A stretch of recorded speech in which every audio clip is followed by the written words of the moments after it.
Hi. It's about 7:30 in the morning and I'm about to go to Morrison's. For the last few days I haven't been able to get pasta, tomato products, anything like that. And the point I wanted to make is, at the moment there's no problems with our supplies. Like the borders for goods are all open, or at least have been up until this point. In the last 24 hours we've had countries saying they're shutting themselves off. But this is basically the situation where the supply chains have been normal. Think what's going to happen when we actually have barriers to trade, when we're putting up barriers to our trade with Europe, which supplies a hell of a lot of our food. We only supply 50% of our own food in this country. And this is the panic that's happening when everything's normal, essentially, as far as trade's concerned. So let's go into Morrison's and have a look. I might just be able to take photographs rather than film, especially if there's kids around, and have a look at the shelves first thing in the morning. Sorry if I look a bit rough. I'm on my third week of antibiotics. An old squash injury on my shin has taken this moment to decide to abscess, explode, and bloody thing won't die, so I'm on week 3 of antibiotics. So still, we'll go and have a look. I can walk fine. Yeah. Hi, I am back from my shopping trip, and let me tell you how it went. I didn't feel comfortable filming or taking photos in there, to be honest. It wasn't really like that. So I'm just going to show you what I managed to get. Right, first of all, things that I was easily able to get. Milk, absolutely fine. Plenty. Tonic water, dark tonic water, I have a glass of that every night with my supper. There's plenty of butter.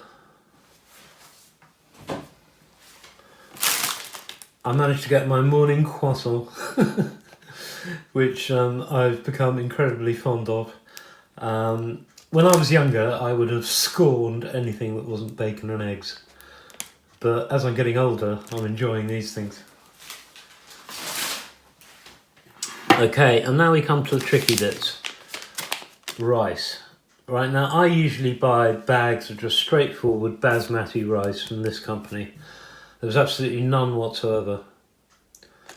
There was, however, these things. This one is gluten-free, no added salt. I imagine it's meant, in this bag, I imagine it's meant for microwaving. I haven't checked it out. I couldn't get my regular rice, but I could get this. And there were other flavours of this available, but no regular rice whatsoever, completely sold out. And exactly the same for pasta. There was no pasta on the shelves whatsoever. Even the fresh stuff had gone. Things like, the gnocchi they make and what have you, all gone, which I imagine people are taking home and freezing. And now we get to the bits which are actually being rationed. We actually have rationing now. There was a pallet of these small tins of tomatoes, right? There's 2 layers of tray there, and there's 20 or 30 tins on each layer. 20 probably. I only took 2 little tins, right? Because I don't want to hoard, and that is no more than I would normally have in my cupboard. But I use this a lot. I eat a lot of pasta and sort of Italian stuff. And I took 2 tins. Now, when I got to the tills, remember I've taken the deliberate decision not to hoard. The self-service till started blaring at me, "Limit exceeded." And there was this sort of red flashing light, and everyone around started looking at me. I tell you, this is my life. And the guy came over and he said, "You're only allowed 1 tin." And I did find that hard to process because, these are small tins, but obviously they are, because of the panic buying, they're running out. So the next thing I tried to buy was, when I got to the till, was tomato puree. Again, it's something that I have lots of, usually here, and it's something I like to keep stocked up on. I'm not buying any more than normal because I was just buying one tube. And again, the till froze and said, item limit exceeded. I'd had to surrender one of these tins of tomatoes to the till guy. And again, when I put the tomato puree through, it said, item limit exceeded. Everyone was looking at me again and starting to tut-tut my one tube of puree. And he explained to me I couldn't have the tomatoes and the puree. This is rationing. There's no other word for it. Okay, so he said we then got a bit confused. I mean, I must admit I got confused because I didn't know what the rules were. I hadn't read anything about it before I went up there. And I think he got a bit confused as well. And he said to me, what do you want, the tomatoes or the puree? And I said, because I got a couple of tubes of puree here, I said, I'll go with tomatoes. So I ended up with 2 tins of tomatoes, which I don't think I was supposed to, but I got 2 small tins of tomatoes, which I don't think anyone in the world can say is hoarding. Right, one thing it did let me have plenty of was kidney beans, and there are lots and lots of tinned beans there, which are very, very useful for making stews.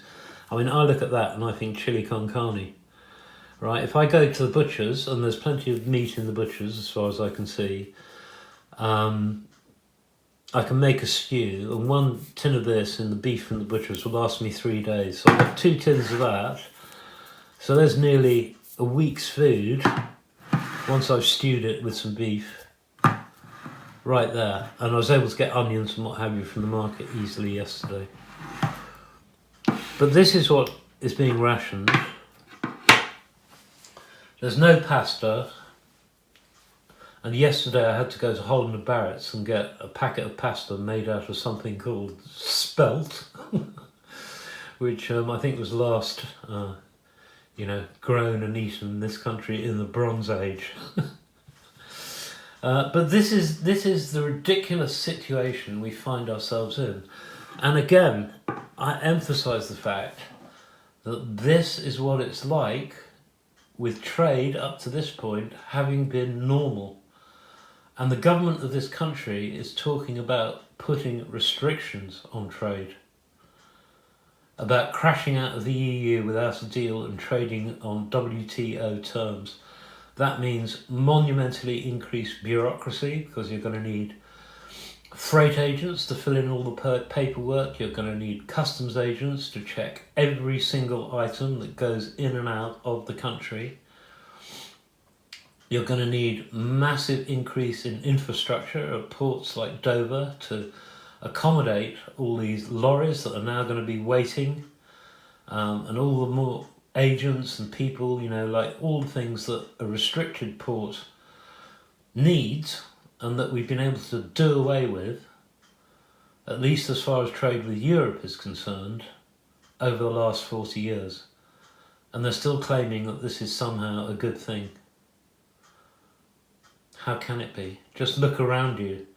This is better than what it's going to be when Brexit hits, because our supply chains will be knackered. It's just the most monumentally stupid act of self-harm any country has ever inflicted on itself since, since the Scots tried to colonise the Yucatan Peninsula, or Darien, and the country went bankrupt, and that forced them into the Act of Union with England, because they were skint. Can you see where this is going? And it's not as if you have to be, intelligent or anything like that. All you've got to do is open up your eyes and look around you to see what is happening. And to see how the Brexiters were simply lying and fantasizing. Because if you remember the referendum, before the referendum, every single one of them was saying we're going to stay in the single market. Right, and now they're saying, well, everyone knew what they voted for, we're leaving without a deal. It's all lies, it's all fantasy, the evidence is all around you. These people are insane and they have conned so many people. And that's all I got to say. I've just reached the limit of my tolerance now. I can no longer not speak out because it is just beyond ridiculous. And this pantomime Prime Minister we've got, whom, if you believe a word he says, you know, you've got to be stupid with his history.